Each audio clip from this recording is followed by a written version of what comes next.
Ahoj, vítám vás u dnešního dalšího videa. Dnešní další videa jsou informace, konečně. Takže jsme se furt zase někdo nepřejmenovali. Což je úplně rip. I'm rip. No ale, což nevadí, ale asi se brzo přejmenujem. Ty kráčou, hej, tady jsem. Teď ten pečopák. No a menší informace. Asi se ségrou nebudem natáčet filmy. Proč? No maximálně budeme natáčet takový seriálky do 15 minut. Proč?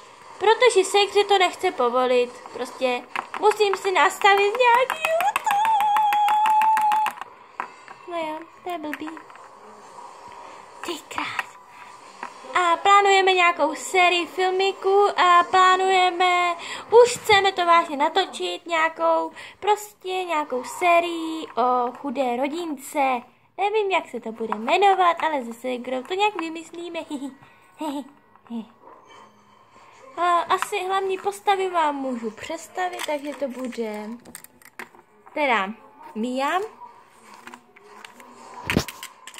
otec, nějaká matka, nebo nevím, matka asi nevím. Hledáme nějakou chudší matku, takže počkejte, jdu se podívat do poličky. Takže už vím, matka bude tady toto, je ta růžová, krásná. No teda matka je tohle, sorry. Tohle je matka teda, tohle je ségra, Temi a bude se jmenovat Sally. A tady je brácha a ten se bude jmenovat Lukáš, protože mi jiný jména nenapadají. Aha, ten pečopák je dneska nějaký retardovaný. Dáme si růžový náhrdelník.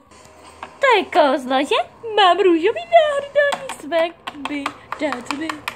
Já trošku větší, ale mě to nevadí. Jdeme pařit na mobilu.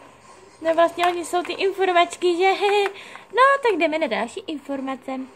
Takže, jak jsem říkala to, a budu si muset podměnit nějaký YouTube. Plánujeme mít ségrou a i ikonku. Já už dávno mám.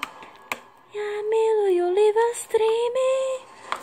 Kdo zná LPS Wiki, tak určitě ví, že měla do pár live streamů po sobě a jsem tam psala. Já jsem tam psala otázky a ona mě je četla, to je boží. Ale LPS Ludka taky měla. Ukázala se naživo, je fakt hezká. Nebo je fakt boží.